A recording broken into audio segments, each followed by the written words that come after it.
कधी लक्ष दिलंय का? आपल्या आयुष्यातील राग, भीती आणि अस्वस्थता खरं तर शत्रू नाहीत.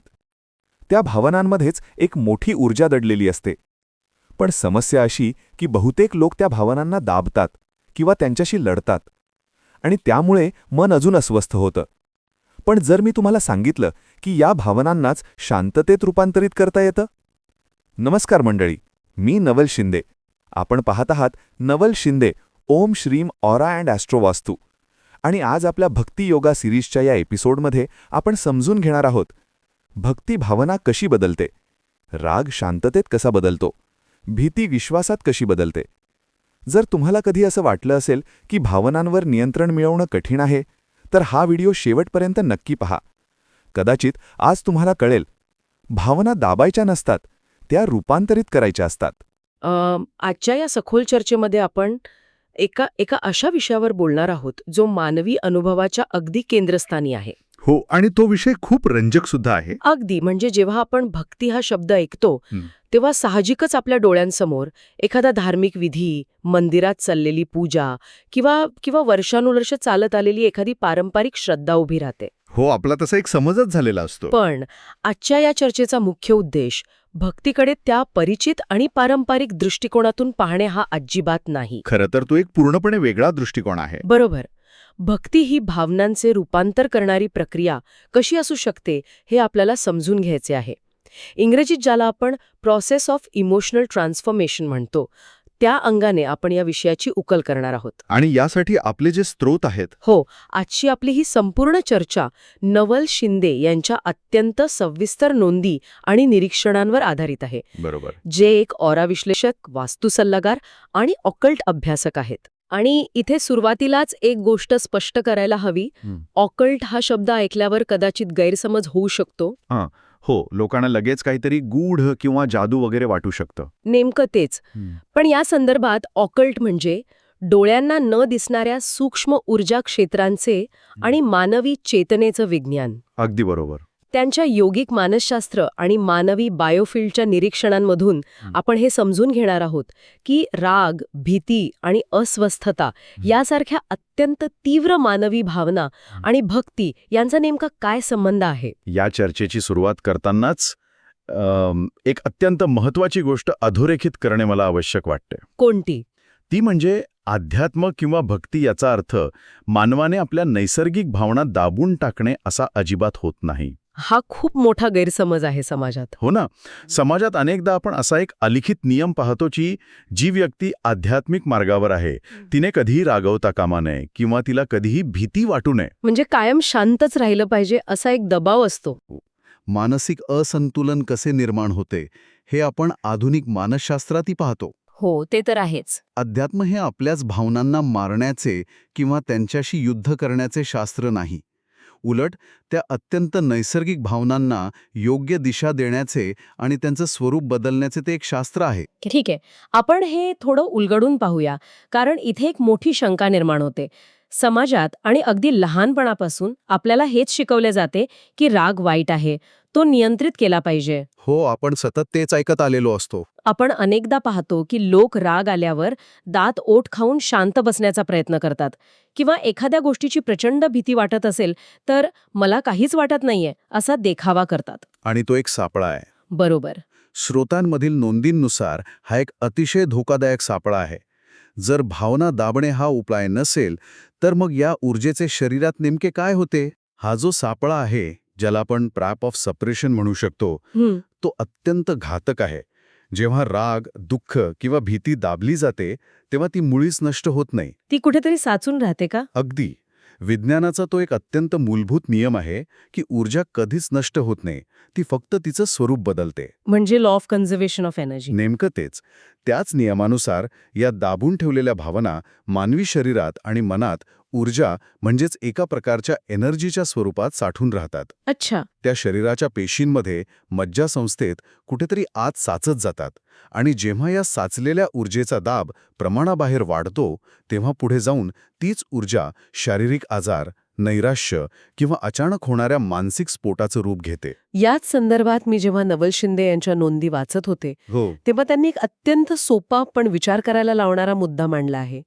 इंग्रजीतील इमोशन या शब्दाची जर आपण फोड केली, हो एनर्जी इन मोशन, बरोबर, एनर्जी इन मोशन म्हणजेच सतत प्रवाहित असणारी ऊर्जा.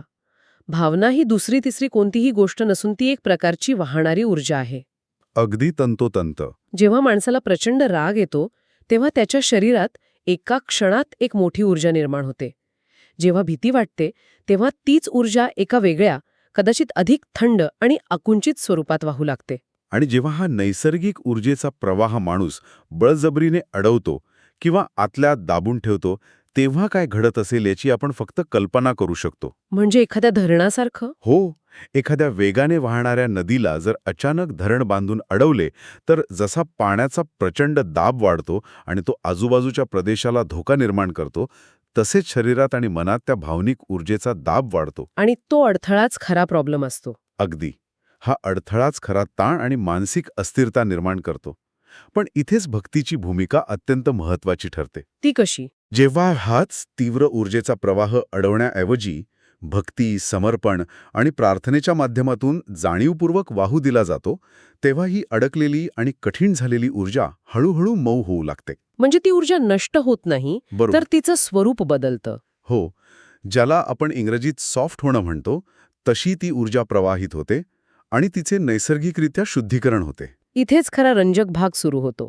कारण हे ऐकायला आणि तत्वज्ञानाच्या पातळीवर समजायला खूप सोपे वाटते, पण प्रत्यक्षात शरीराच्या आत काय घडत असते? हा एक अत्यंत महत्वाचा प्रश्न आहे. कारण आपण जेव्हा ऊर्जा म्हणतो तेव्हा त्याला काही वैज्ञानिक आणि जैविक आधार आहे का? जर आपण आधुनिक न्यूरोसायन्सचा संदर्भ पाहिला तर या प्रक्रियेमागील विज्ञान अधिक स्पष्ट होते. हो, शरीराच्या पातळीवर खूप मोठे बदल होत असतात. जेव्हा राग, प्रचंड अस्वस्थता किंवा भीती यांसारख्या तीव्र भावना माणसाच्या मनात निर्माण होतात तेव्हा शरीरातील सिम्पॅथेटिक नर्वस सिस्टम सक्रिय होते. म्हणजे फाईट ऑर फ्लाईट रिस्पॉन्स. अगदी बरोबर. ही तीच सिस्टम आहे जी मानवी शरीराला फाईट ऑर फ्लाईट मोडमध्ये, म्हणजेच संकटाशी एकतर लढण्यासाठी किंवा तिथून पळून जाण्यासाठी तयार करते. हे अधिक चांगल्या प्रकारे समजून घेण्यासाठी आपण एका दैनंदिन उदाहरणाचा विचार करूया. समजा एखादी व्यक्ती गाडी चालवत आहे. प्रचंड ट्रॅफिक आहे. रोजचाच अनुभव आहे हा अनेकांचा. हो ना. आणि अचानक दुसरी एखादी गाडी अत्यंत चुकीच्या पद्धतीने समोरून येते. अशावेळी एका सेकंदात त्या व्यक्तीच्या आत रागाचा भडका उडतो. हो, लगेच शरीरात एक प्रकारची उष्णता जाणवते. या क्षणी शरीरात नेमके काय घडते? हृदयाचे ठोके अचानक वाढतात, श्वास उधळ आणि जलद होतो, स्नायू ताठरतात आणि रक्तदाब वाढतो. पूर्ण शरीर अलर्ट मोडवर जातं. बरोबर. सिम्पॅथेटिक नर्वस सिस्टम पूर्णपणे सक्रिय झालेली असते आणि शरीर एका अदृश्य शत्रूशी लढण्यासाठी सज्ज होते. ही अवस्था शरीरासाठी आणि मनासाठी प्रचंड ताण देणारी असते. आणि जर ती व्यक्ती तो राग तिथेच दाबून ठेवून गाडी चालवत राहिली तर तो शारीरिक ताण पुढचे अनेक तास टिकून राहतो. पण या ठिकाणी न्यूरोसायन्स आणि भक्ती यांचा संगम कसा होतो? तोच तर खरा महत्वाचा दुवा आहे. कारण या नोंदींनुसार भक्तीच्या प्रक्रियेमुळे मेंदूतील वायरिंगच बदलू शकते. इथेच या प्रक्रियेचे वेगळेपण दिसून येते. जेव्हा अशा तीव्र भावनांचे रूपांतर जाणीवपूर्वक प्रेम, भक्ती, समर्पण किंवा कृतज्ञतेमध्ये केले जाते, तेव्हा या बदललेल्या मऊ आणि शांत अवस्थेमुळे शरीरातील पॅरासिम्पॅथेटिक सिस्टम सक्रिय होते, ज्याला आपण रेस्ट अँड डायजेस्ट स्टेट म्हणतो. अगदी. ही यंत्रणा शरीराला शांत करण्याचे काम करते. यामुळे शारीरिक पातळीवर स्नायू रिलॅक्स होतात, श्वास पुन्हा संथ आणि खोल होतो, भावनांच्या उद्रेकावर नैसर्गिक नियंत्रण येते आणि मन पुन्हा स्थिर होते. म्हणजे हे फक्त मानसिक नाहीये. अजिबात नाही. न्यूरोसायन्स देखील याला दुजोरा देते की भक्ती ही केवळ एक मानसिक समजूत नसून शरीराला खऱ्या अर्थाने शांत करणारी एक सखोल जैविक प्रक्रिया आहे. पण या स्रोतांमध्ये फक्त न्यूरोसायन्सचा उल्लेख नाहीये. नवल शिंदे यांच्या निरीक्षणांमध्ये ऑरा आणि मानवी ऊर्जा क्षेत्राचा अत्यंत सखोल अभ्यास दिलेला आहे. यातली सर्वात लक्षवेधी गोष्ट म्हणजे मानवी शरीराभोवती जे सूक्ष्म ऊर्जा क्षेत्र असते, ज्याला आपण बायोफिल्ड किंवा ऑरा म्हणतो, त्यावर या भावनांचा थेट परिणाम होतो. मगाशी जे आपण ट्रॅफिक जॅमचं उदाहरण घेतलं, त्या प्रसंगातील रागाचा किंवा भीतीचा या ऑरावर नेमका काय परिणाम होतो? कारण ऑकल्ट विज्ञानानुसार भावना केवळ मेंदूत बंदिस्त राहत नाहीत. नाही, ते अजिबात बंदिस्त राहत नाहीत. भावना या आपल्या शरीराभोवतीच्या ऑरावर अतिशय थेट आणि तात्काळ परिणाम करत असतात. जेव्हा त्या व्यक्तीला प्रचंड राग आलेला असतो तेव्हा तिची ऊर्जा आकुंचित होते. आकुंचित होते म्हणजे नक्की काय होतं? याला एनर्जी कॉन्ट्रॅक्शन म्हटले जाते. रागामध्ये मानवी ऊर्जा स्वतःभोवती एक अतिशय घट्ट, कठीण आणि तोकदार आवरण तयार करते.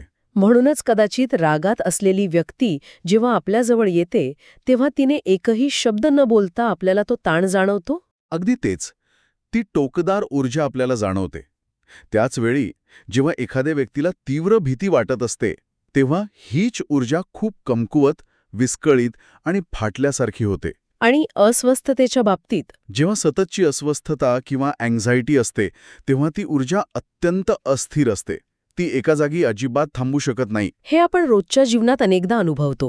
एखाद्या ऑफिस मीटिंगमध्ये जेव्हा खूप तणाव असतो तेव्हा तिथली हवा जणू जड झाल्यासारखी वाटते. कारण तिथे उपस्थित असलेल्या सर्वांचा ऑरा अकुंचित झालेला असतो. हो, आपण म्हणतो ना की तिथली व्हायब्रेशन्स चांगली नव्हती. बरोबर. पण या निरीक्षणांनुसार भक्तीमुळे या ऊर्जेत एक विलक्षण बदल घडतो. तो बदल नेमका कसा असतो? अकुंचित झालेला ऑरा पुन्हा पूर्वस्थितीत कसा येतो? जेव्हा आंतरिक पातळीवर भक्तीची, प्रार्थनेची किंवा एखाद्या उच्च तत्वाप्रती समर्पणाची भावना निर्माण होते तेव्हा ही अकुंचित आणि घट्ट झालेली ऊर्जा हळूहळू विस्तारू लागते. म्हणजे ती मोकळी होऊ लागते. जो होरा भीतींमेळ विस्खळीत झाला होता तो पुन्हा जोडला जातो आणि संतुलित होतो. आणि जी ऊर्जा अस्वस्थतेमुळे सतत हेलकावे खात होती ती एका ठिकाणी शांत आणि स्थिर होऊ लागते. हे सगळं खूप नैसर्गिकरित्या घडत असावं. अगदी. भक्तीच्या या स्पर्शाने ऊर्जा क्षेत्रातील हा बदल अत्यंत नैसर्गिकरित्या घडतो. आणि म्हणूनच या संपूर्ण प्रक्रियेला या नोंदींमध्ये एक अतिशय समर्पक नाव दिले गेले आहे, इमोशनल अल्केमी. हा शब्दप्रयोग खूप छान आहे, अल्केमी. प्राचीन काळात जसे लोखंडासारख्या सामान्य धातूचे सोन्यात रूपांतर करण्याचे जे प्रयोग व्हायचे त्याला अल्केमी म्हटलं जायचं. इथे भावनांच्या पातळीवर अगदी तेच घडत असते. भावनांचं सोनं होतं असं म्हणता येईल. हो, भक्ती या नैसर्गिक भावनांना नाकारत नाही, ती त्यांना पुसून टाकत नाही किंवा त्यांच्याशी लढत नाही, तर ती त्यांना त्यांच्या मूळ आणि अशुद्ध स्वरूपातून रिफाईन करते, शुद्ध करते. होय, आणि ही अल्केमी कशी काम करते याची काही अतिशय सखोल उदाहरणे यात मांडली आहेत. जेव्हा रागाची ती उग्र आणि जाळणारी ऊर्जा भक्ती आणि समर्पणाच्या संपर्कात येते तेव्हा तो राग हळूहळू विरघळतो आणि त्याचे रूपांतर शांततेत होते. म्हणजे रागाचीच ऊर्जा शांततेत बदलते. बरोबर. रागाची तीच प्रचंड ऊर्जा जी आधी जाळात होती तीच आता शांततेची सखोल अनुभूती देते. पण इथे मला एक प्रश्न विचारायचा आहे. हं, हे सगळं ऐकायला खूप आदर्शवत वाटतं. खरंय. पण जर एखाद्या व्यक्तीवर खरोखरच खूप मोठा अन्याय झाला असेल आणि तिला भयंकर राग आला असेल तर अशा वेळी समर्पण करणं म्हणजे एक प्रकारची हतबलता किंवा हार मानल्यासारखं नाही का? हा खूप लोकांच्या मनात येणारा प्रश्न आहे. सप्रेशन म्हणजेच भावना दाबून ठेवणे हं. आणि ट्रान्सफॉर्मेशन म्हणजेच भावनांचे रूपांतर करणे, या दोन गोष्टींमध्ये आपण सीमारेषा कशी आखणार? हा अत्यंत महत्वाचा आणि अचूक प्रश्न आहे. हतबलता आणि समर्पण यात एक खूप मोठा आणि सूक्ष्म फरक आहे. जेव्हा एखादी व्यक्ती हतबल असते तेव्हा ती स्वतःचा राग दाबून ठेवते कारण तिला वाटते की ती काहीच करू शकत नाही. तिथे एक प्रकारची अगतिकता असते. हो, तिथे प्रचंड आंतरिक संघर्ष असतो आणि ती ऊर्जा आतल्या आत सडत राहते. याउलट भक्तीतले समर्पण हे अत्यंत जाणीवपूर्वक घेतलेलं पाऊल असतं. जाणीवपूर्वक घेतलेला निर्णय असतो तो. बरोबर. तिथे व्यक्ती स्वतःच्या भावनांना नाकारत नाही तर ती स्वतःहून ठरवते की हा राग मला जाळून खात आहे आणि मला या विषाला माझ्या आत ठेवायचे नाही. ती जाणीवपूर्वक ती विषारी ऊर्जा एका उच्च तत्वाला किंवा ईश्वराला अर्पण करते. म्हणजे इथे स्वतःला मुक्त करणं आहे. अगदी. इथे हार मानलेली नसते तर स्वतःला त्या रागाच्या कैदेतून मुक्त केलेले असते. हा निवडीचा आणि जाणीवेचा विषय आहे. हे स्पष्टीकरण खूप महत्वाचे आहे. कारण भीतीचेही अगदी असेच होते ना. भीती म्हणजे मुळात काय? भविष्यात काय होईल, गोष्टी आपल्या नियंत्रणात राहतील की नाही याबद्दलचा अविश्वास. हो, अनिश्चिततेची भीती. पण जेव्हा हीच भीती भक्तीच्या आणि अल्केमीच्या प्रक्रियेतून जाते तेव्हा त्या भीतीचं रूपांतर विश्वासात म्हणजे फेथमध्ये होते. आणि अस्वस्थतेचं रूपांतर स्थिरतेत होतं. अगदी तेच. जी रोजची धावपळ किंवा अस्वस्थता असते, जी माणसाला रात्री झोपू देत नाही, ती अस्वस्थता जेव्हा एखाद्या प्रार्थनेत किंवा नामजपात ओतली जाते तेव्हा तीच अस्थिर ऊर्जा स्थिरतेत बदलते. जर आपण याचा मोठ्या संदर्भाशी संबंध जोडला तर आपल्याला हे समजेल की भक्ती म्हणजे देवावर ठेवलेली नुसती एक पारंपरिक श्रद्धा नसून ते एक आती ऊर्जा संतुलन आहे. एक प्रकारचं इनर एनर्जी बॅलन्स. हो, जेव्हा माणसाच्या आतल्या या कठीण आणि उग्र भावना शुद्ध होतात आणि त्यांचा गुंता सुटतो तेव्हा साहजिकच मन अत्यंत शांत आणि स्थिर होते. आणि मन स्थिर असल्यावर विचार स्पष्ट होतात. अगदी. आणि जेव्हा मन स्थिर असते तेव्हाच मानवी चेतना, ज्याला आपण कॉन्शियसनेस म्हणतो, ती अत्यंत स्पष्ट आणि प्रगल्भ होते. हे खऱ्या मानसिक आणि आध्यात्मिक प्रगल्भतेचे लक्षण मानले जाते. तर या सगळ्याचा नेमका अर्थ काय? हे सर्व समजून घेतल्यानंतर आता सर्वात महत्वाचा टप्पा येतो, तो म्हणजे प्रत्यक्ष अंमलबजावणीचा. हो, कारण प्रॅक्टिकल ॲप्लिकेशन खूप महत्वाचं आहे. कितीही चांगली असली तरी दैनंदिन जीवनात तिचा उपयोग कसा करायचा हा प्रश्न उरतोच. जेव्हा प्रत्यक्ष आयुष्यात एखादा अत्यंत संतापजनक प्रसंग येतो किंवा एखाद्या गोष्टीची खूप भीती वाटते, तेव्हा माणसाने खरोखर काय कृती करावी? बरोबर आहे. आपण हे तर पाहिलं की भावना दाबायच्या नाहीत आणि त्यांचा स्फोटही होऊ द्यायचा नाही. मग मधला मार्ग कोणता? या स्रोतांमध्ये यावर एक अत्यंत व्यावहारिक दृष्टिकोन दिलेला आहे. होय, आणि तो दृष्टिकोन खूप सोपा, मऊ आणि नैसर्गिक आहे. सगळ्यात महत्वाची आणि पहिली कृती म्हणजे जेव्हा भावना अतिशय तीव्र असतात तेव्हा त्यांच्याशी लढणे थांबवणे. स्वतःला जज करणं थांबवणं. अगदी. मला असा राग का येतोय? मी तर आध्यात्मिक मार्गावर आहे, मग मला भीती का वाटतेय? असे म्हणून स्वतःला दोष देणे किंवा त्या भावनेला बळजबरीने दाबण्याचा प्रयत्न करणे थांबवले पाहिजे. कारण आपण जितका विरोध करू तितका तो वाढेल. तोच तर मानसशास्त्राचा नियम आहे. आपण ज्या गोष्टीला जेवढा विरोध करू तेवढी की गोष्ट अधिक उग्र आणि मोठी होत जाते. मग त्याऐवजी ती तीव्र ऊर्जा भक्तीत कशी वाहू द्यावी यासाठी काही अतिशय साध्या पण प्रभावी कृती सांगितल्या आहेत. हो, जसे की शांत बसणे. बरोबर. जेव्हा रागाने किंवा भीतीने मन पूर्णपणे भरून जाते तेव्हा फक्त एका जागी शांत बसणे. त्या भावनेला शरीरात कुठे आणि कसे जाणवत आहे त्याचे फक्त निरीक्षण करणे. एखाद्या पवित्र नामाचा, जे काही आपल्याला जवळचे वाटते त्याचा जप करणे. आणि श्वासावर लक्ष केंद्रित करणं सुद्धा खूप मदत करतं. हो, काहीच नाही जमले तर फक्त स्वतःच्या श्वासावर लक्ष केंद्रित करणे.